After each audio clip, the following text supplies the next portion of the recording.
Le crash d'une sonde russe sur la Lune. Elle s'est écrasée après un incident alors qu'elle devait allunir. Luna 25 était la première sonde russe lancée vers la Lune depuis 1976. C'est donc un gros échec pour le président russe Vladimir Poutine qui avait promis de poursuivre le programme spatial russe malgré les problèmes de financement. Benoît Feit. La sonde russe Luna 25 aurait dû atteindre la Lune cet après-midi. Officiellement, elle s'y est écrasée en manquant son alunissage.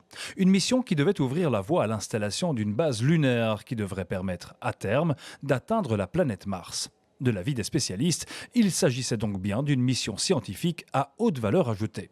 Il y a une utilité scientifique certaine parce que les études ont montré que le pôle sud lunaire regorgeait de ressources potentielles, par exemple de l'eau.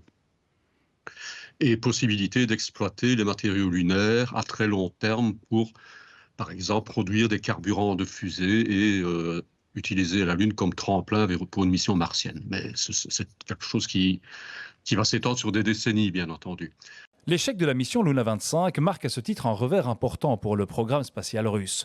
Car Moscou a refusé de participer au programme lunaire américain Artemis, préférant s'associer à la Chine dans cette nouvelle course vers la Lune qui agite aujourd'hui toutes les grandes puissances mondiales. Le programme lunaire chinois se passe bien, est en progrès très rapide et très ambitieux.